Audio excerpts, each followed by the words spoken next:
Ainda falando sobre agricultura, mas agora da perspectiva de mercado, de preços, essa segunda-feira é de alta para os preços da soja, farelo e óleo na Bolsa de Chicago. O que tudo isso quer dizer? Como é que começa a semana para o complexo soja? Assunto para a gente tratar agora com o Eduardo Vanin, analista de mercado do complexo soja e diretor da Agriinvest Commodities. Bom dia, meu amigo, seja bem-vindo. Mais uma semana começando juntos aqui no Bom Dia Agronegócio. Fala, Carla, tudo bem? Tudo certo e contigo? Tudo beleza. Então Começando a tá bom. semana. Começando a semana com preços em alta e tem um relatório do USDA aí no final da semana, hein, Eduardo Vanin? Faz tanto tempo que a gente não fala de relatório do USDA, você está ansioso? Palavra certa não é essa. A palavra certa é estou Não. desconfiado. Piorou. Piorou, Piorou, amigo. piorou. Bom, enfim, né? Depois de 2 meses em férias, sem receber cascaio, como é que vão ser os dados do USDA? Principalmente produção, produtividade, pesquisa com produtores, colheita, essa coisa toda. Relatório de vendas semanais, embarques, também não tivemos. Sim. Então, como é que vai ser a qualidade desse relatório e o que, que o mercado vai considerar ou até desconsiderar. Vanin, o mercado, os traders, enfim, eles estão ansiosos por esse relatório ou meio que, tanto faz, porque estão há 2 meses trabalhando meio no escuro, sem esses dados oficiais e com o mercado muito influenciado pela política. Eles estão também ansiosos por isso ou estão meio que nem aí para esse relatório? Bom, é assim, se o USDA trouxer números de produtividade muito parecidos, uma leve redução, por exemplo, pequenininha, milho e soja, o mercado vai desconsiderar. Fala, não, vamos esperar. Dezembro normalmente é fraco, cumprir tabela, daí seria janeiro. Aí o mercado jogaria lá para janeiro essa, enfim, aí para ver se é ajuste maior. E do lado das exportações, principalmente para soja, dá para ter uma ideia por causa do line-up. Então, se você pegar lá os relatórios de Uhum. line-up, nos Sim. Estados Unidos dá para ter uma ideia do que foi embarcado, do que está nomeado, e assim, para onde está indo, e etc, etc. Então, assim, dá para ter uma ideia dos números de forma geral ali na exportação. E do lado da produtividade, se o USDA não vier com uma redução um pouco maior, o mercado vai dar de ombros e toca para frente. Vanin, essa semana começa com o mercado subindo em função do quê? Daquilo que ele já conhece, dessa expectativa da demanda chinesa acontecendo no mercado norte-americano? Ou tem mais alguma coisa ali que a gente não está enxergando que está fazendo os preços subirem, inclusive de farelo e óleo nessa segunda-feira? Ó, hoje, bom, tem sido assim, tá? A liquidez do mercado está aumentando de forma geral. Hoje, por exemplo, se você pegar aí os metais todos pá, lá para riba, ouro, prata, cobre, petróleo e vai, bolsas e assim por diante. É um pouco disso. Agora, quando você cai para o fundamento, aí eu diria assim que a soja americana, o flat price dela, não estou falando de Chicago simplesmente, mas o flat price, prêmio e Chicago, não se justifica, tá bom? Soja americana hoje é a mais cara que tem, e inclusive compradores não China que não estavam comprando aqui no Brasil, porque aqui estava caro um mês atrás, e agora voltaram a comprar. Essa semana que passou, tivemos conversando com corretores de frete marítimo, 5 navios de frete, tá bom? Não dá para saber se é milho ou soja, mas provavelmente, como é Brasil, China, então é soja, tá? Tá. Então, quer dizer, 5 navios perdão, corrigindo, Brasil, Bangladesh. E aí, provavelmente é soja. 5 navios negociados na semana passada. Bangladesh, outros da Ásia, com exceção da China, estavam comprando tudo nos Estados Unidos, Europa e assim por diante, porque estava mais barato um mês atrás. O ponto é que em um mês a soja americana subiu US$ 50 por tonelada no FOB Golfo.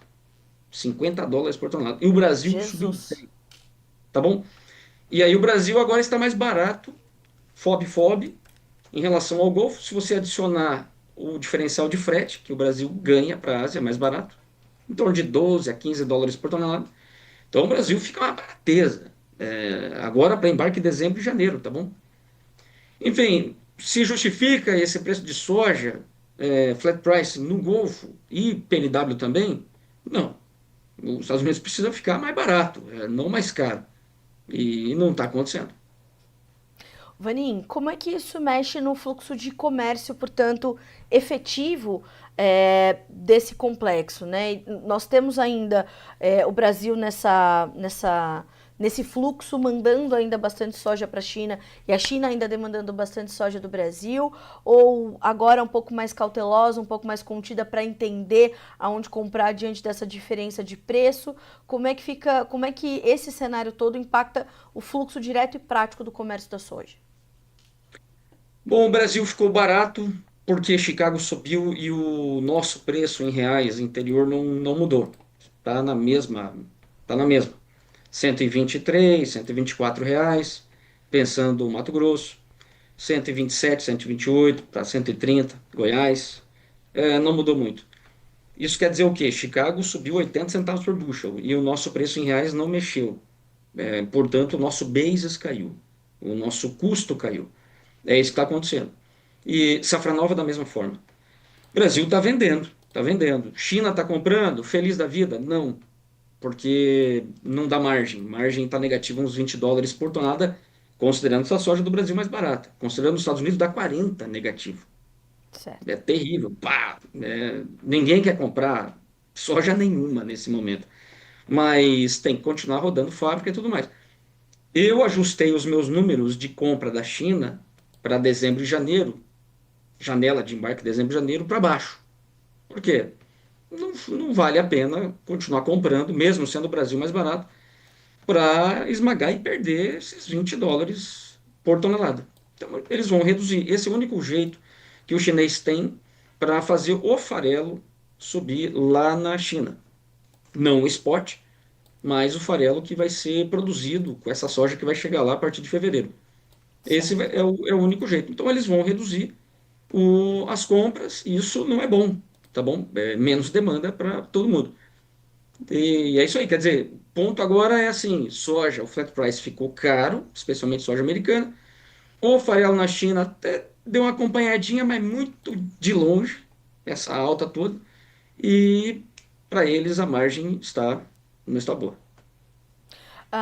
Aliás, na última semana, Vanim, o farelo também deu um banho no mercado, né? Era 4% de alta, depois caiu uns 2%.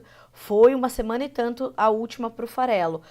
Também tende a continuar assim? O que motivou essa volatilidade tão intensa do farelo e como é que ele impacta no comportamento da soja em grão? Farelo tem uma alta aí forte em um mês, de US$ 50 por tonelada curta, o farelo em Chicago. Qual é o ponto? Está faltando farelo no mundo? Não. O que aconteceu é que os Estados Unidos têm vendas até janeiro, venda de farelo, Tá. 4 milhões e 500 mil toneladas, por aí, e na exportação. E não está comprado tudo isso de soja. Conversando com alguns lá, devem estar aí cobertos uns 30, 40 dias. Isso falando de Estados Unidos apenas. Aí o que aconteceu? O produtor não está vendendo, foi uma combinação terrível. Primeiro, as colheitas estavam vindo abaixo do esperado. Segundo, o Trump prometeu os pila, que não veio ainda, os 10 bi de dólar. E aí o governo está fechado, já aí 60 dias ou mais. Produtor, e aí tudo isso coincidiu com o encontro Xi Jinping-Trump. Aí o produtor americano falou, bom, para que eu vou vender? Pior que tá, não fica. E É. aí não vendeu, não vendeu. O farmer selling lá tá bem devagar, 35% mais ou menos. Devia estar uns 45% já. E as fábricas americanas estão aumentando. Novos projetos, expansões, tudo mais. Quer dizer, a cada ano que passa, esse início de safra nos Estados Unidos, ele é cada vez mais volátil. O mercado interno americano. Lembrando que nos Estados Unidos você tem entrega física de todos os produtos. E isso Sim. acaba direcionando os futuros na Bolsa de Chicago. Então é uma particularidade americana que coincidiu com essa lambança toda de ajuda, de cala, shutdown, e o encontro Xi Jinping e Trump. Então o produtor americano não decidiu não vender, as crushers nos Estados Unidos estão esgueladas, vendidas em farelo e não, e não estão tão cobertos assim em soja, e não tem o que fazer, daí tem que pagar que o produtor americano pedir. E aí foi subindo os bases da soja e o flat price do farelo foi junto. Só que agora o farelo americano está muito caro, em comparação à Argentina, por exemplo. Está bem mais caro. Vani, inclusive, eu queria entender como é que tá a competitividade do nosso farelo, porque as nossas exportações também vão bem quando o assunto é farelo, não só soja em grão, não é isso? Nosso farelo é o lanterninha, tá bom? Quando se fala de qualidade, É mesmo. preferência. Mas é isso, é fábrica. É o nosso Certo. processo de produção do farelo, ele é esse. O nosso é o pellet. Ele tem menos proteína, a proteína mínima dele é mais baixa do que o Argentina e Estados Unidos, Golfo, e fibra maior. Portanto, nós temos alguns mercados. Nosso principal mercado é a Europa. 45% das nossas exportações vão para lá. Enfim, a margem melhorou agora da nossa indústria no spot. Estamos esmagando bem e tem toda essa lambança aí do UDR, que falam que vai esticar mais um Hum, ano. Não sabemos ainda, tá bom? sim. Estamos na cara do gol. Daqui 20 dias, se essa coisa não definir, aí balbal, o Brasil está numa má situação. Porque o navio que você embarca aqui final de novembro vai chegar lá na Europa já em janeiro, e aí já tem que estar com todo o pagodinho do UDR, tudo feitinho. Então, quer dizer, o nosso farelo está perdendo, está sem liquidez. Uma questão Hum. nossa. Vanin, como é que com tudo isso você está projetando a semana para o mercado brasileiro do complexo soja? Temos um dólar que tem estado bastante volátil, aí eu já vou embutir nessa pergunta o comportamento dos prêmios para a gente entender o que você está esperando para o nosso mercado para esses próximos dias, para essa semana. Bom, amigos, nossa safra está aí, não está excelente, problemas no Mapitobá, problemas uma parte do Mato Grosso, Tocantins está atrasado, então não está 100%. Sul do Brasil muito bem, até na linha de Campo Grande, ali no Mato Grosso do Sul, pegando São Paulo, Minas está bem. Então, assim, falar de 178 milhões de toneladas, hoje eu diria que é o teto da produção, mas é maior do que essa temporada que passou. Temos uma grande safra, depende do clima ainda, pouco vendido, difícil nesse momento a gente falar em prêmio mais alto, até porque Chicago está alto. E se comparar ao ano passado, o flat price da nossa soja está US$ 30 mais caro por tonelada. O que ajudou ano passado foi o câmbio que foi subindo, tá bom? Esse ano não temos isso. Mas enfim, aí o produtor está vendendo um pouco aqui, um pouco ali em dólar, em reais, mas bem, bem devagar, bem, bem contadinho. Não acredito em prêmios mais altos, a não ser que Chicago venha para baixo, enfim, caia na real e venha para baixo. E aí firmaria um pouco, tá bom? Enfim, de olho na produção, esse é um ponto super importante esses próximos dias. Mapitobá, Maranhão, Piauí, principalmente, nada bem. E vamos ver. Agora, depende muito de Chicago e margens da China, que não estão boas, nem para safra nova. Está ali no 0 a 0, tá bom? Então o chinês está menos comprado que o ano passado, 5 milhões a menos. Nessa época do ano, o chinês já tinha comprado 20 milhões de toneladas, safra nova brasileira, agora 15, 5 milhões a menos. O que, que justifica, Vaninha, essa questão das margens, mas também uma redefinição de estratégia pelos chineses, mesmo quando olhando para a soja brasileira, ou é preço? Eles adorariam estar comprando um montão, tá bom? Uhum. Adorariam estar ganhando muito dinheiro. O- assim, a gente tem uma sensação, né? A chinês está adotando uma estratégia diferente. Só tem uma estratégia, é tentar fazer dinheiro, tá bom? E se tiver fazendo dinheiro, vai comprar tudo que der. Até que o mercado, enfim, quando você tem uma margem positiva, já de cara, back to back, compra soja, vende farelo, óleo, margem positiva, todo mundo vai fazer. E aí, Certo. logo, nós temos essa margem, ela tende a zero. Não está assim. No ano passado, a margem estava boa. E esse ano não está. Motivo é a soja mais cara, US$ 30, como eu comentei. O farelo na China não acompanhou. Esse é o pepino. O farelo está no mesmo preço lá e a soja, devido à alta de Chicago, está mais cara. Então, o que fazer? Se eu compro agora e já faço o meu hedging, já tomo. Para safra, aí o chinês torce o nariz, né? Fala, não, então vamos esperar para ver o que, que vai dar. Sim. Assim, mais ou menos, está o chinês. E estão reduzindo as compras para essa janela agora do dezembro, janeiro.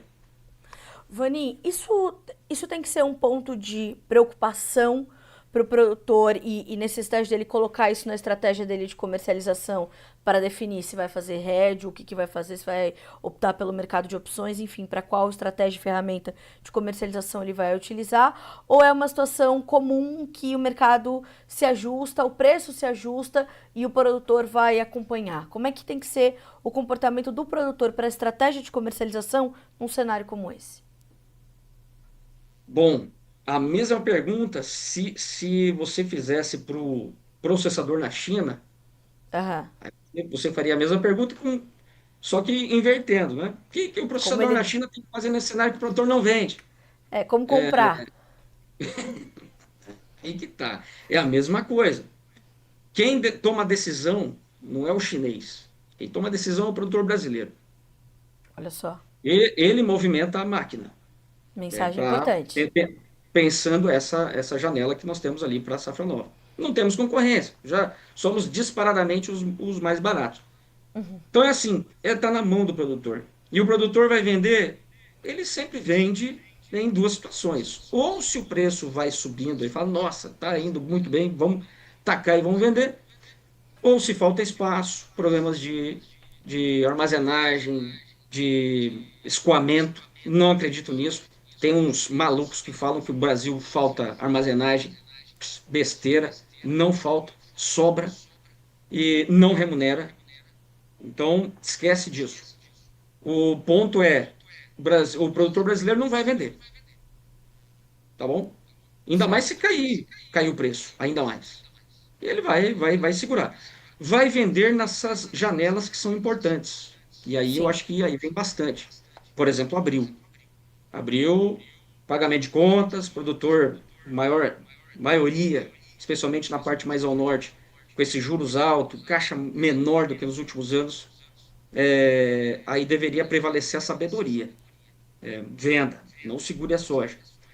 E aí então nós vamos ter esses momentos de farmer selling mais acentuados. Mas o ponto que eu quero deixar aqui é o seguinte: e o chinês faz o quê? Ele não tem muito o que fazer. Ele não vai deixar a fábrica dele parada, especialmente durante a nossa safra. Ele vai comprar. Mesmo com margem ruim? Sim. Só que daí ele vai reduzir. E aí vai acabar sobrando mais para o segundo semestre. Aí os preços eles não tendem a se fortalecer muito. Tá bom? Então, Aí, quer aí, dizer, se ele compra menos durante a nossa janela, aí vai acabar sobrando mais para vender depois. o Vanin, será que na China os compradores têm um Eduardo Vanin? Tem eu Mas com a mesmo. me... Olha, eu digo com a mesma Eu atendo, competência, entendeu? eu atendo algumas processadoras na China, É não as assim. grandes, as médias. Sim. E esse cara médio, ele tem que acertar no olho do mosquito, que ele não tem uma capacidade de estar comprando aqui no interior. Quer dizer, ele não tem a capacidade de controlar a logística, ele compra lá no destino. Alguns deles fazem hedging e outros não. Enfim, é hora de comprar. Pá, ele vai lá e compra pensando no flat price da soja, Chicago mais o prêmio.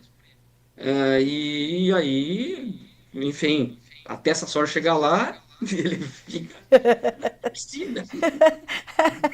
Então eles deram sorte, então eles deram sorte. Amigo, obrigada, viu? Por começar a semana com a gente mais uma vez, trazer orientação para o nosso produtor. Ter você para nós aqui é um privilégio toda segunda-feira. Obrigada, Vaninho. Ótima semana para você, meu amigo. Um abraço. Obrigado a todos, grande abraço, boa semana. Obrigada para você também. Até mais.